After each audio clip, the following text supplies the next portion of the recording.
नमस्कार, talkingnews.com में आपका स्वागत है। मैं हूं गिरिजेश वशिष्ठ।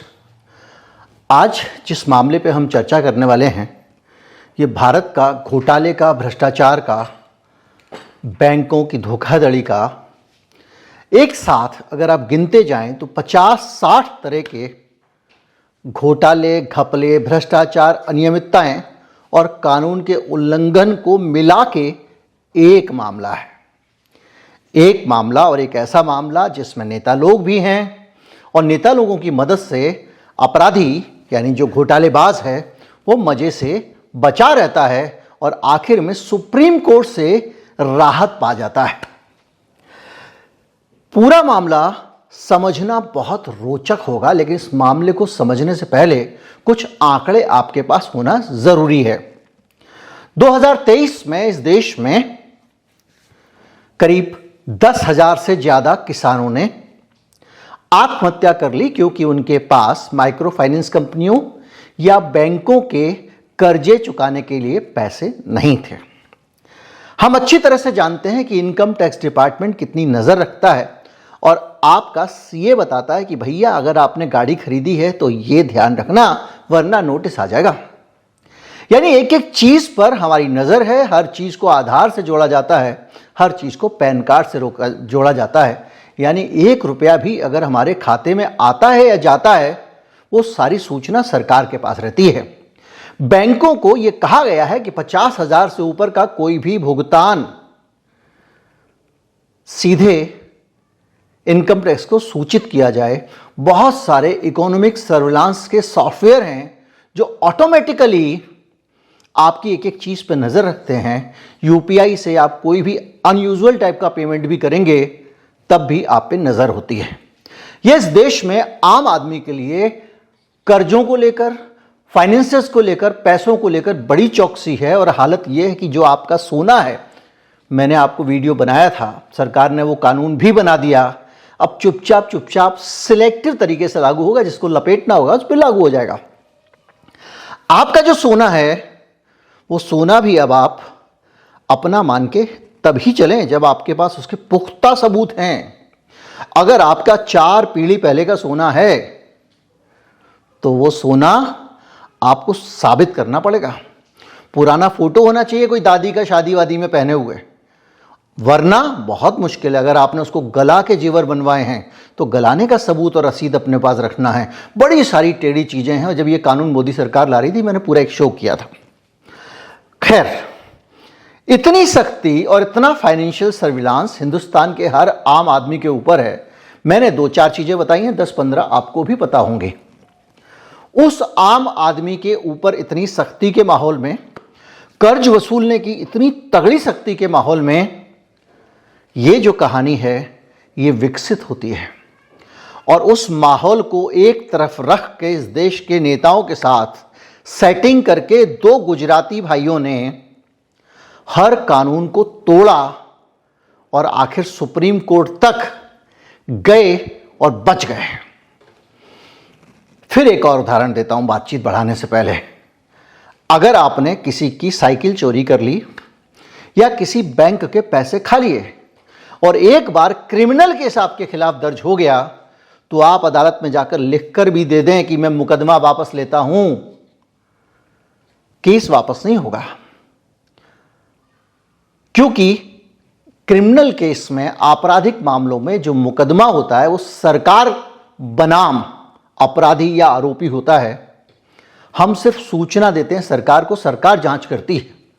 यानी इन सब मामलों में अगर क्रिमिनल केस भी दर्ज होता है तो सरकार को भी माफ करने का अधिकार नहीं है। लेकिन सारे कानून इन 2 गुजराती भाइयों के लिए ढीले कर दिए गए।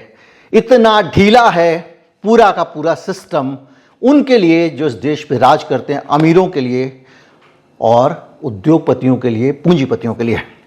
मामला क्या है? मामला यह है कि 2 भाई हैं गुजरात के, नाम है संदेशरा। एक का नाम नितिन संदेशरा और दूसरे का चेतन संदेशरा।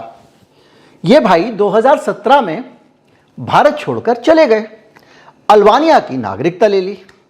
अल्बानिया में नागरिकता कंडीशन पे भी मिल जाती है कि अगर आप कुछ करोड़ रुपया वहां पर निवेश कर दें। और कोई फिक्स नीति नहीं है, अगर वहां की सरकार को आपने सेट कर लिया तो 2 करोड़ में मिल जाए, हो सकता है 10 करोड़ में मिल जाए। और ये लोग वहां जाकर बस गए, सब कुछ यहां से लेके चले गए। क्यों चले गए? क्योंकि इन्होंने यहां पर घोटाला किया था।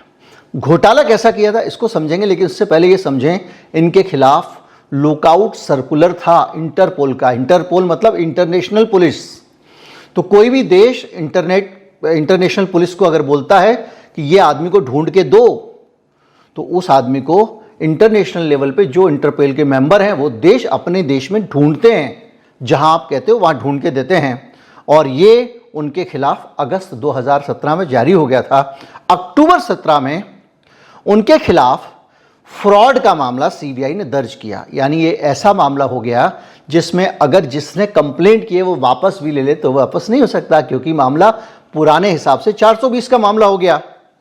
और ईडी ने इसी महीने इनके खिलाफ एक और मामला दर्ज किया। यानी 2 बड़े आर्थिक अपराध के केस दर्ज हुए और इन्हें एक प्रक्रिया शुरू होती है 2018 में, फ्यूजिटिव इकोनॉमिक ऑफेंडर FEO। ये क्या होता है? यानी फ्यूजिटिव मतलब जिसकी तलाश की जा रही है, जो गायब है। और ये घोषित करने की प्रक्रिया शुरू होती है 2018 में। ये फ्यूजिटिव इकोनॉमिक ऑफेंडर्स एक्ट लागू होता है, पारित होता है संसद में, जो भागे हुए आर्थिक अपराधियों की संपत्ति जब्त करने का आदेश देता है। सितंबर 18 में उन पर 5,000 करोड़ रुपए के फ्रॉड करने का आरोप लगता है। और ये कहा जाता है कि इससे पहले ये देश छोड़ के भाग जाए, इनकी जांच कर लो। कब? 18 में, जब वो 17 में जा चुके थे। दिल्ली की एक कोर्ट ने इन दोनों के खिलाफ, मैं अभी आपको बताऊंगा सरलता से कि इन्होंने घोटाला किया कैसे था, सबसे इंपॉर्टेंट जानकारी तो वही है। इनको ये कहा कि इनको ढूंढा जाए दिल्ली की कोर्ट ने, और संपत्तियों को सील और अटैच करने का काम शुरू कर दिया जाए 2020 में। 2021 में पंडोरा पेपर्स आए, उसमें इनकी कई ऑफशोर कंपनियों का खुलासा हुआ। पंडोरा पेपर्स इसी के बारे में थे, पनामा पेपर्स भी, जिसमें पता चला कि किसे लोगों ने बाहर फर्जी कंपनियां बनाई हुई हैं और उनके ज़रिए वो रूट करते हैं। उसी में मैं आपको कई बार बता चुका हूँ। नवाज शरीफ आज तक भागे भागे घूम रहे हैं। भारत में ऐश्वर्या राय, अमिताभ बच्चन, अनिल अंबानी, पता नहीं अनेक नाम थे उस रिपोर्ट में, किसी का कुछ नहीं हुआ। खैर 1923 में रिपोर्ट में कहा गया कि उन्होंने नाइजीरिया में एक बड़ा तेल का कारोबार शुरू कर लिया। टाइम्स ऑफ इंडिया ने खबर छापी और वहां आर्थिक रूप से फल फूल रहे हैं। नाइजीरिया की सरकार से कहा गया कि हमको एक्स्ट्राडिक्शन कर दो, इनको हमारे यहाँ भेज दो और इनको ढूंढ के दो, क्योंकि लुकआउट नोटिस था। नहीं दिया। क्या हुआ अब आप इसको समझिए। जब ये नाइजीरिया में कच्चे तेल का कारोबार कर रहे थे, तो मेरे देश की तेल कंपनियां इस फ्यूजिटिव से तेल खरीद रही थी और हमारी सरकार इस आदमी के लिए लुकआउट नोटिस जारी की हुई थी। यानी एक आदमी को लुकआउट नोटिस जारी है और उससे मेरे देश की सरकारी कंपनियां तेल खरीद रही हैं। और यह मामला इसी तरह चलता रहा। अब इस मामले का अंजाम क्या हुआ, इस पे जाएं उससे पहले इसका कैसे किया घोटाला ये जानना जरूरी है। मैंने आपको अनिल अंबानी की स्टोरी में बताया था कि उन्होंने कैसे अपनी बैलेंस शीट को इन्फ्लेट किया, बढ़ाया और कारोबार को बड़ा दिखाने की कोशिश की। इनके ऊपर आरोप है कि इनकी स्टर्लिंग बायोटेक जैसी कई कंपनियां थीं, उन्होंने अपनी कंपनी के बैलेंस शीट को मैनिपुलेट किया। कैसे किया? मेरा अपना धंधा है, मेरी 500 रुपए की कुल सेल होती है। अब मुझे दिखाना है कि मेरी सेल पर मेरा टर्नओवर जो है 500 का नहीं 10,000 रुपए का है। तो मैं क्या करता हूं, मैंने 10-15 अपनी ही छोटी मोटी ऐसी अर्जी फर्जी नाम से कंपनी खोल ली। इन्होंने अपने जो कर्मचारी थे उनके नाम से भी कंपनियां खोल दी थी। ऐसी बहुत सारी कंपनियां बना ली थी।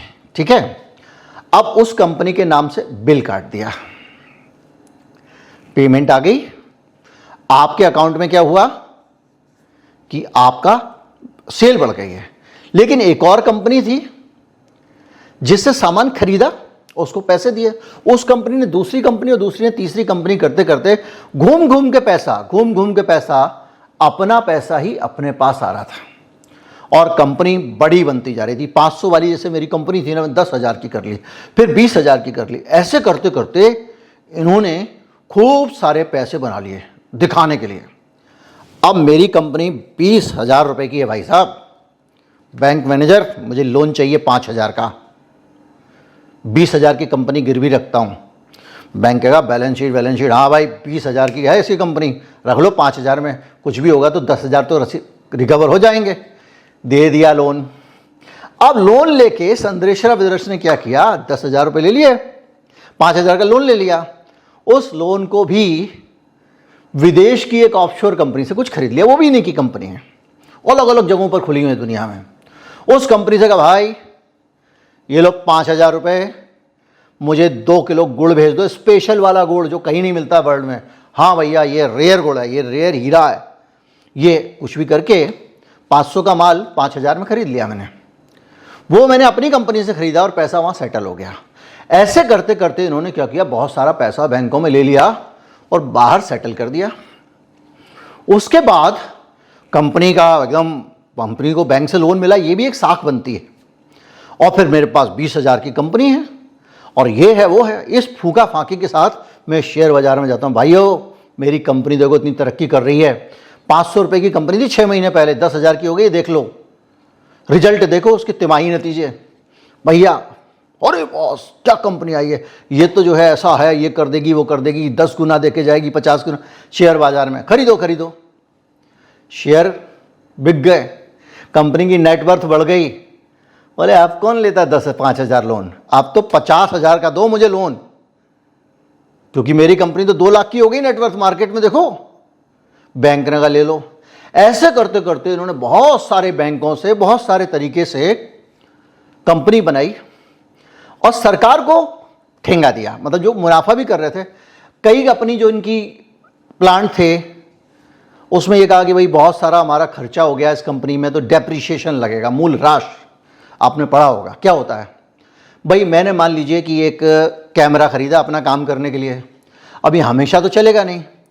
अब मैंने अभी 1,000 रुपये का कैमरा खरीदा, लेकिन 500 रुपये महीना या 500 रुपये साल मेरा कैमरा पुराना हो रहा है ना, 5 साल बाद मुझे खरीदना पड़ेगा। तो ये कहलाता है डेप्रिसिएशन। तो इनकम टैक्स इस डेप्रिसिएशन को, यानी ये मूल ह्रास है, इसको भी घाटा मान के चलता है बिजनेस में।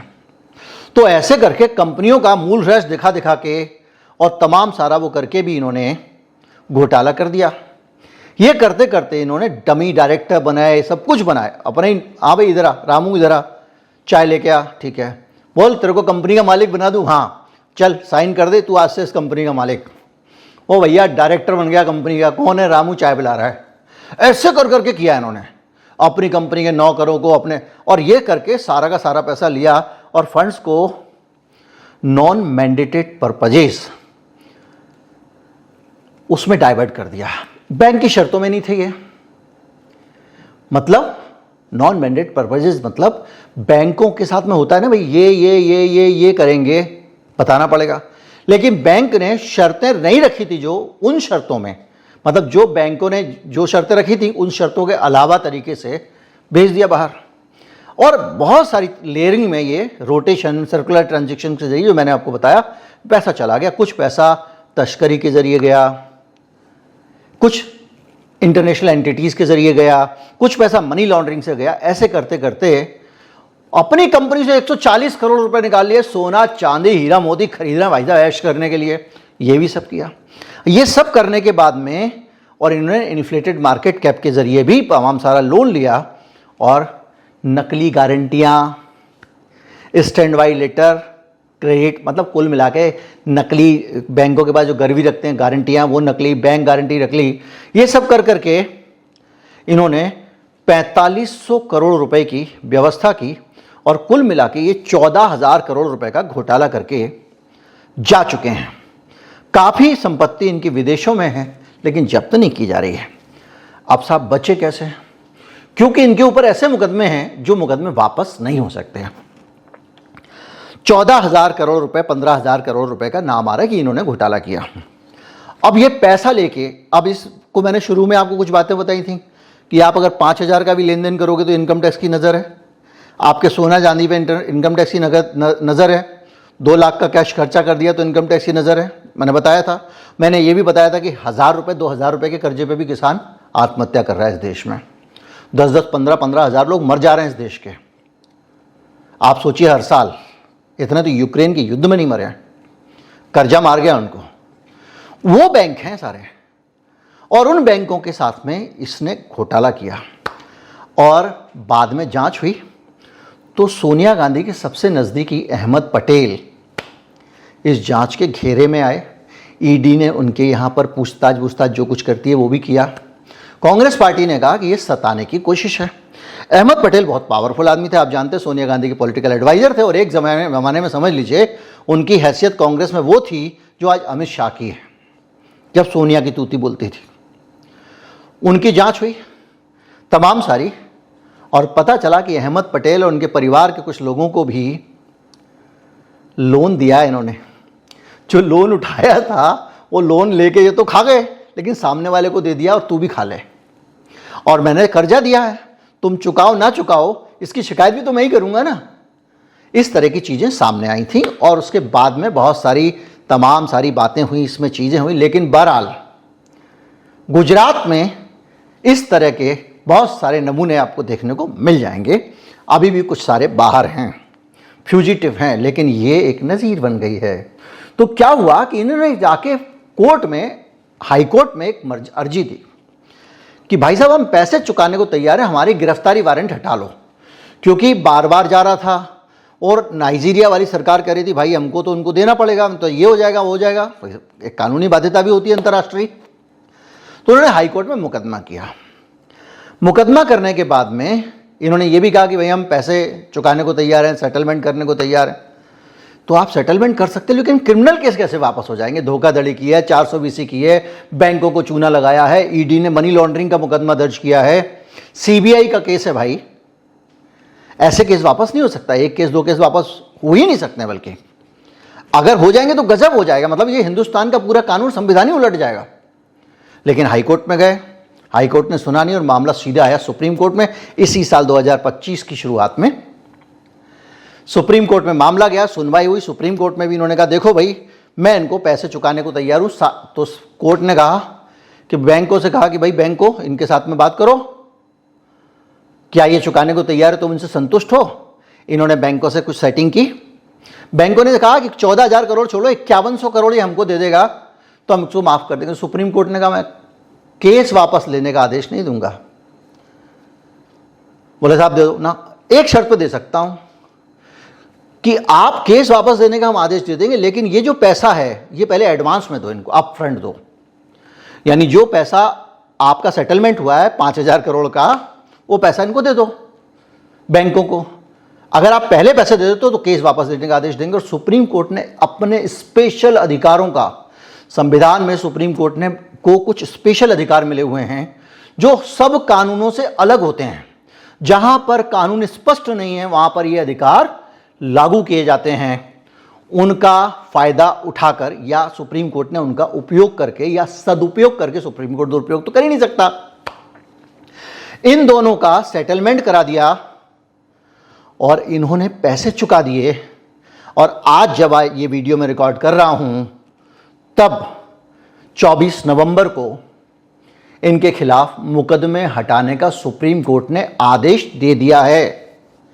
यानी सीधे सीधे इस देश को तमाम सारे फ्रॉड करके 10,000 करोड़ रुपए का चूना लग चुका है। अब बैंकों के ये पैसे कहां से आएंगे? और ये किसके पैसे थे? ये मेरे और आपके पैसे थे जो बैंकों में गए थे। बैंकों के ये जो चूना लगता है, ये घाटा होता है, बैंक कहां से कवर करता है इसको? आपको पता है इसका मैकेनिज्म? इसका भी एक सिस्टम है। जो पैसा आप बैंक में जमा करते हो और वो जो अगर कोई डूब जाता है उनका खर्च और उसको उन्होंने राइट ऑफ कर दिया, ये मोदी जी की सरकार एक सिस्टम में लेके आई कि भाई बैंकों का एनपीए नहीं बढ़ना चाहिए। एनपीए क्या होता है? एनपीए मतलब जो हमने कर्जा दिया, जो मतलब सामान हमने गिरवी रखा, मान लीजिए कोई आपका लोटा गिरवी रख लिया, मैंने आपको 200 रुपये का लोन दिया, तो ये लोटा है ना, ये असेट है मेरे लिए, कैसा असेट है? ये प्रोडक्टिव असेट है।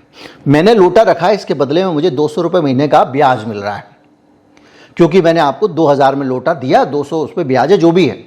तो जिस दिन ब्याज मिलना बंद हो गया, ये नॉन प्रोडक्टिव हो गया, यानी अब किसी काम का नहीं, क्योंकि उससे तो पैसे आ नहीं रहे हैं, और वो मेरा ब्याज डूब गया। तो इस कर्जे को मैं माफ़ तो कर नहीं सकता, और कर्जा बढ़ता जा रहा है, मेरे पास लोटे बढ़ते जा रहे हैं, 2 हो गए, 4 हो गए, तो ऐसे एनपीए बढ़ता जा रहा है बैंकों का। अब क्या करें? तो इन्होंने कहा कि भाई ऐसे एनपीए बढ़ता जा रहा है, बैंकों के ऊपर प्रेशर बढ़ रहा है, इकोनॉमी के ऊपर, तो मोदी सरकार ने कानून आ दिया। बोले एक काम करो, एनपीए बेच दो। क्या कर दो? बेच दो, राइट ऑफ कर दो। राइट ऑफ करना क्या होता है? एक कंपनी बनाई गई, कंपनी जिसमें आरबीआई और भारत के बैंकों के पैसे लगा के कंपनी बनाई गई, और ये कंपनी इन लोन को ठेके पे ले लेती है। यानी जो लोटा 2000 मैंने लोन दिया था, ये कंपनी कहेगी 1000 में हमको दे दो, हम वसूलते रहेंगे। फिर उस पैसे को लेके वो कंपनी वसूली का काम करती है, और जो वसूल आ जाए भागते बूट की लंगेट की तरह उसको ले लेती है। और उस कंपनी को जो घाटा हुआ पैसे कहाँ से आएंगे? तो उस पैसे की आपूर्ति के लिए जो बैंकों में जमा पैसा है, हमारा पैसा, आपका पैसा, उसका इंश्योरेंस कराना पड़ता है। वो जो इंश्योरेंस होता है, उसमें जो भी पैसा लग रहा है नाम मात्र का, वो भी हम ही देते हैं। मतलब वो बैंक देगी तो हमसे ही लेके देगी ना, अपने पास तो देगी नहीं। तो ये कुल मिला के जो घोटाला होता है, और जो पैसा राइट ऑफ हो जाता है ना, आप पढ़ते हैं अखबार में अंबानी का कितना माफ़ कर दिया, अडानी का कितना माफ़ कर दिया, तो ये जो राइट ऑफ करते हैं पैसा, ये पैसा मेरा आपका पैसा है। तो साहब इस तरह से ये पैसा वहाँ पर जाके राइट ऑफ हो गया था, और ये कुल मिला के सीधा सा सीन ये है कि भैया आप अगर इनकम टैक्स में कोई चीज़ नहीं दिखाते हो, तो जो आपकी चक्कर घिन्नी बनती है, चक्कर लगा लगा के इनकम टैक्स ऑफिस, वो आप अच्छी तरह से जानते हो। कितने लोग जेल चले जाते हैं, कितने लोगों की जब्ती हो जाती है, रेड हो जाती है, घरों में ये हो रहा है, वो हो रहा है, आप सब देखते हो। लेकिन चोरों के लिए इस देश में सब कुछ माफ़ है, और ये दुर्भाग्य है कि सुप्रीम कोर्ट ने ये मुकदमे वापस लिए। मेरा पूरा विश्वास है कि ये लार्जर बेंच के पास मामला जाएगा तो ये वापस हो जाएगा, लेकिन लार्जर बेंच के पास जाएगा कौन? क्योंकि ये मामला तो सेटलमेंट का हो गया। मतलब जिसने कर्जा दिया था उसने पैसा ले लिया, औने पोने में उसने सेट कर लिया, तो अब वो तो कंप्लेंट करने जाएगा नहीं। तो हिंदुस्तान के कानून की जो चटनी बनी है, यानी क्रिमिनल केस भी, सरल भाषा में समझा रहा हूं, सिंप्लीफाई करके, अब कोर्ट के आदेश से वापस हो सकते हैं। और अगर इनका सेटलमेंट हुआ तो भैया बहुत सारे हैं, नीरव मोदी, ये वो कौन सा, वो एक और मोदी है राजस्थान वाला, आईपीएल वाला, इन सबके लिए तो दरवाजा खुल गया भाई, क्योंकि आउट ऑफ कोर्ट में तो सेटलमेंट हो सकता है, सुप्रीम कोर्ट का ऑर्डर है, नजीर बन गई है। तो आनंद लीजिए पूंजीवाद का, आनंद लीजिए उद्योगपतियों का। जो लोग कहते थे भारत में पूंजीवाद आ नहीं सकता, ये हो नहीं सकता, आप अपनी आंखों से देख लीजिए। और पूंजीवाद भी पूंजीवाद नहीं, क्रोनी कैपिटलिज्म में सिलेक्टिव तरीके से पूंजीवाद को लाभ मिल रहा है, सरकार जिसको चाहती है वो लूट रहा है। उम्मीद करता हूँ वीडियो आपको अच्छा लगा होगा। अच्छा तो इसमें कुछ है नहीं, मैं ज़्यादातर वीडियो दिलाता हूँ, उसमें क्या मैं बोलूँ अच्छा लगा होगा, मेरा काम आपको अच्छा लगा होगा। ज़्यादा से ज़्यादा लोगों तक पहुँचाएं, चैनल को सब्सक्राइब कर लें, अगर नहीं किया है तो सब्सक्राइब कर लें, नहीं किया है तो सब्सक्राइब कर लें भैया। और वीडियो को दोस्तों तक पहुँचाएँ, उनको भी हकीकत पता लगने दें। बहुत कम लोग हैं जो इन चीज़ों को साहस के साथ रख पाते हैं। नमस्कार, जय हिंद।